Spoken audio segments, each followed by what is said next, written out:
Эмне үчүн биз айтып атабыз 4 көчөнү коюп койгулачы. 4 көчөнү мурдагы жетекчилер ушул жерден ката кетирген деп. Эмнеге ката кетирди? Айтышыңар мүмкүн. Эмне ката кетирди деп. Мен коомчулук айтып коеюн. Урматтуу коомчулук, урматтуу депутаттар. Бул жерде 4 көчөнү мурдагы жетекчиликтер, жанагы мурдагы Совет Безопасности деп коет эле. Коопсуздук кеңешинин башчысы Адаган Кимсанбаевич барып, президенттин эмеси менен мурда ошондогу президент ал киши айтып атпайбы, Адаган Кимсанбаевич айтат, мен дейт президенттин тапшырмасы менен баргам дейт. Ал маалда президент Бакиев болчу. Барып ошо протоколго кол койгом дейт. Биринчиден, ал юридикалык жагынан дагы эч кандай протоколго кол коюуга акысы жок. Ал өзүнүн коллегасы менен, ошо Совет Безопасности Тажикстан менен кандайдыр меморандумга кол койсо болот, келишимдерге кол койсо болот, кызматташтыкка кол койсо болот. Бирок чек ара жөнүндө эч нерсеге кол коюуга анын конституциялык мыйзамдык укугу болгон эмес. Жана койбош керек эле. Бул биринчи ката. Экинчи эми стратегиялык катасы эмне болгон? Булар ушул 275 метр жерди бул Тажикстандын жери. Биз арендага алабыз 49 жылга деп ошого макулдашып протокол жазып протокол кол коюшкан. Биз айтып атабыз, бул эң чоң ката болгон деп. Себеби туугандар, ошол кийин деле бизден деле сурап жүрдү, башка мамлекеттер деле сурап жүрөт. Мына не деп коет, чек ара тилкесине жакын жайгашкан аймактарды чек ара тилкелери бүтмөйүнчө эч качан бул силердики деп биз танбашыбыз керек. Эч качан ошо чек ара тилкелери бүтүп мыйзамдуу ишке киргичекти, бул жер сеники, ооба, туура сеники, мен арендага алайын деген, бул деген ошо сенин жериң деп признавать эткендик болот. Булар ошентип признавать этип коюшат. Да, 4 көчө силердики, биз 49 жылга арендага алайлы деп. Мына 20 жыл өтүп кетти. Дагы 29 жылдан алар бизди айдан кууп чыгат дагы айтат болчу. Бул жер биздики, мына сен кол койгон протоколуң бар. 49 жылың бүттү арендаң депчи. Демек. А булар ошого карабастан кол коюшкандагы ошол эле мезгилде эмне кылыш керек булар? Мен азыр мына терең изилдегенден кийин билдим. Булар ошол эле мезгилде макул, даже муну силердики 49 жылга биз арендага алдык деп кол койгон учурда эле булар параллельный зеркальный жасаш керек эле.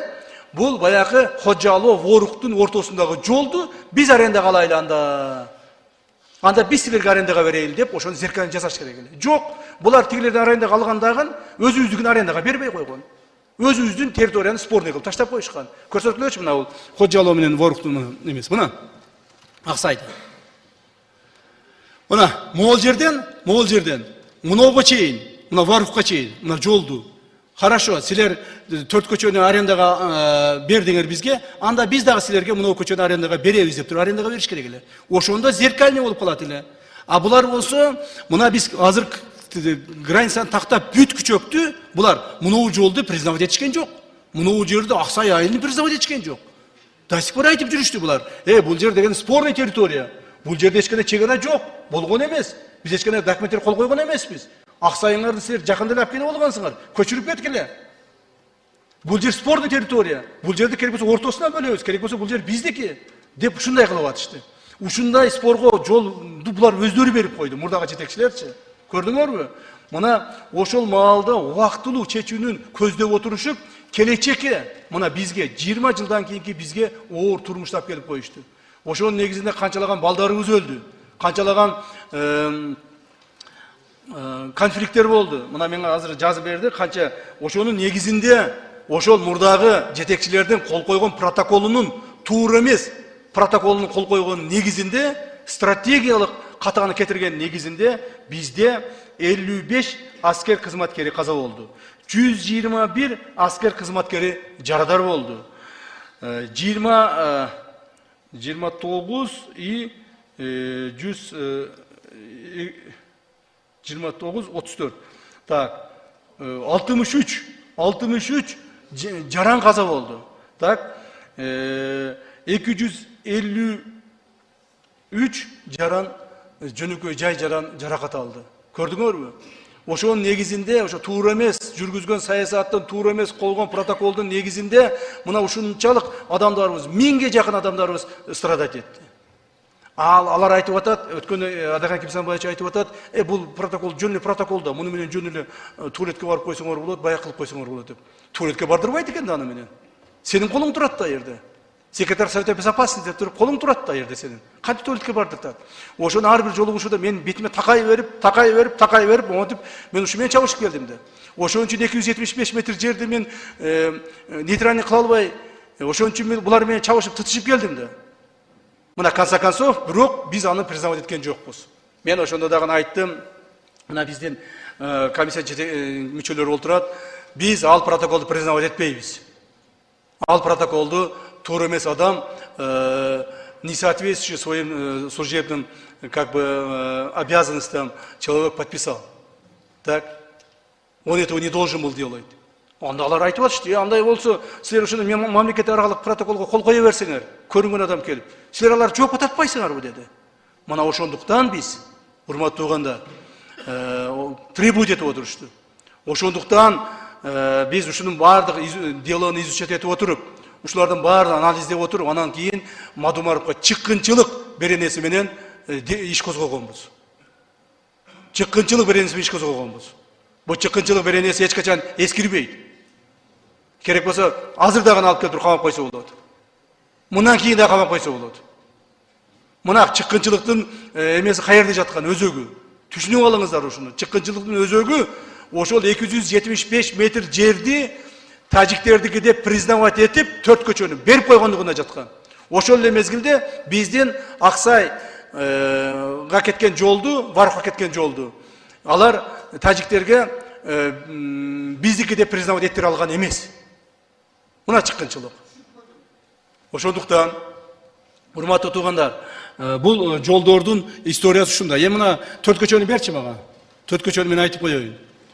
4 көчө, булар 275-ти карасаңар туугандар, ошол маалда протоколго кол койгону дагы билбейм, мас болуп алып кол коюшканбы, жөн эле кол коюп коюшканбы, мен түшүнбөйм да просто. Мына 275 метр деп могул жерден алышкандагы, мына көпүрө бар го биздин. Мына көк таштын көпүрөсү.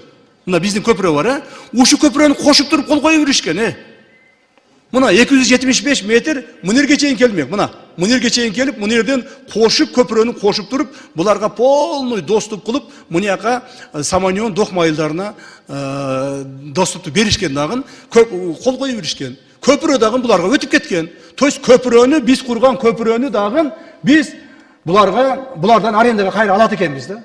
49 жылгачы. Вот в чем вопрос. Эми биз эмне кылдык?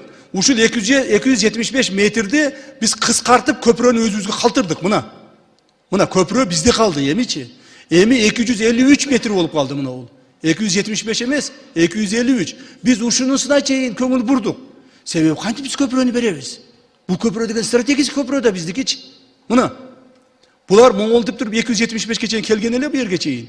Биз муну кыскарттык дагы 253-кө түшүрүп туруп, көпүрө биз тарапта калды.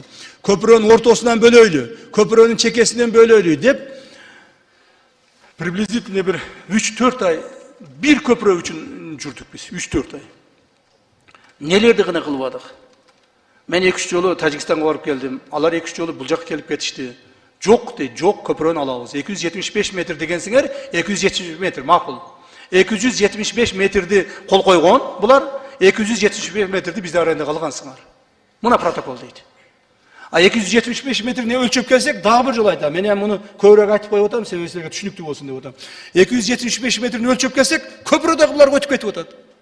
Көпүрөнү да булар алып койгон. Арендага биз өзүбүз курган көпүрөнү биз өзүбүз кайрадан арендага алып атабыз. Мына. В чем заключается предательство интересы государства? Вот где лежит предательское отношение к своим обязанностям, своей подписью должностного лица. Ушуну конце концов биз акырында барып туруп, анан кийин мына ушун негизинен чабыш болду. Дагы бир жолу айтайын, эми көпүрө бизде калды, 253 метр болуп калды, 275 эмес. Эсиңерди тутуп алгыла. Мындан ары 253 деп айткыла. Болду. 253 метр болду дагы, көпүрө биз тарапта калды, туугандар. Ушу менен бул жер дагы нейтральный болуп калды. Бул жерде эми булардыкы да эмес, биздики да эмес, ортодогу жер, бул жер. Бул жер эми мурда булардыкы деп признавать этип бергенбиз да. Эми признавать этпестен кайрадан нейтральныйга алып келдик. Бул биздин ушул чегараны делимитациялоо жумушундагы жүргүзгөн эң негизги жеңиштерибиздин бири ушул болду. Эң негизги себеби эгерде мурда бул жерден Камиля Абдыразаковна, Миргүл Өмүрзаковна, Чыңгыз, дагы ким бар депутаттар Баткенден. Ушулар жакшы билесиздер. Мурда Лейлек действительно анклавда калып кеткен. 4 көчө алардыкы болгонбу? Алардыкы болгон. Самарканддагы Миңөрүк жолу болгон эмеспи? Болгон эмес. Анан сырткары, мына дачаны көрсөткүчү Аксайдагы. Аксайды мына. Мына андан сырткары Рават жолу. Эмени көрсөтчү жанагы. Аксайды көрсөт, Аксай Варукту көрсөт. Жана көрсөттүң эле го? Мына. Андан сырткары туугандар. Мына. Мына жерден келген дагы булар. Мына биз бирге келген жок. Бир келип токтоп калганбыз. Мына өтө албай калганбыз. Себеби могул жерде көпүрөнү жардыргандагын мына жерлерде алар признавать эткен эмес. Любой бир ызычуу болсо ушул жерди басып алып ушул жерде ызычуу боло берчү элек. Булар мына жолду дагы Аксай айылын дагы признавать эткен эмес. А биздеги мындай болуп калганда, ошондо мындай болуп, булар признавать эткен жери мынак болуп кеткен.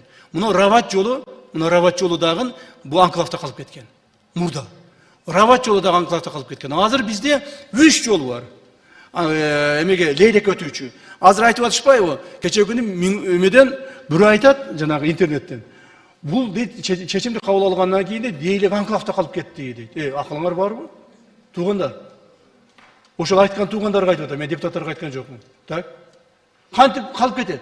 Эгерде биз наоборот, мына бир жол 4 көчөнү биз жасадыкпы? Нейтраль кылып жасадык. Мына көчөнү жасадыкпы? Миңөрү Самаркандыкты жасадык. Мына Раватты жолун биздин жол кылып, Кыргызстандын истинный өзүнүн жолу кылып туруп, границаны мына жерден токтоттукпу? Токтоттук. Демек, мына биздин Лейлек району бүгүнкү күндө питается с 3 сторон. Миңөрүк Самаркандык питается, 4 көчө питается, и Рават жолу менен өзүбүздүн жол менен питается. Никаких анклавов, наоборот, биз Лейлекти полный анклавдан чыгардык. А мурда болсо эмне болчу? Мурда болсо мына жол жок эле. Мына жол вообще жок эле. Мына жол болсо тажиктердики болчу. Мына жолду болсо алар признавать этпей, бу жерде чабышып турчу элек. Признавать этчү эмес. Туурабы? Мына ушул жерде дачада канча балабыз өлдү? Мына акыркы маалда ушу дачада ушу айтканда жүрөгүм ооруп кетти. Ушул жерде 3 балам өлдү ушул жердечи. Акыркыда ушул жерде 3 балам өлдү ушул жердечи. Дачада атышам деп, ушул жолду карайм деп. Мына ушул жерде эмени жардырганда, көпүрөнү жардырып туруп, ушул жерде МВДнын 3 баласы өлдү. МВДнын 3-өө өлдү, 4-өө өлдү. Ошол жерде. Ошол жерде азыр мен айтам. МВДдан 5-өө өлүптүр.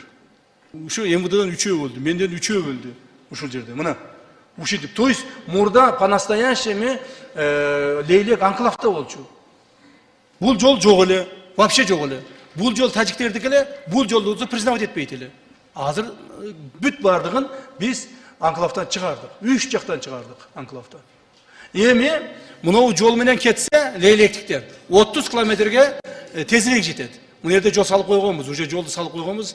Президентибиздин тапшырмасы негиде Миңөрүккө чейин жол салганбыз. Эми мына жолду салабыз дагы. Лейлектиктер эми Баткенден келетканда мына жол менен жүрөт дагы 30 километрге тезирээк жетет. Мунун бияка чыгып кетсе да болот, Самаркандтан билесиңер, жол бар. Мадиген жолу менен бияка чыгып кетсе да болот. Мынага чыгып кетсе да болот. Аны да жасайбыз, кийин жаса беребиз, сону кылып жаса беребиз. Эми жасасак болот, Камиля Абдыразаковна. Чеградан кийин жасасак болот. Мына Баткендиктер дагы, Самаркандиктер болсо, Самаркандиктер мынаяктан айланып, монтип айланып, монтип 4 көчө менен монтип айланып, анан монтип туруп, монтип Баткенге келгичекти. Эми азыр Самаркандтар эмне деле мындай өтө калышат. Мына.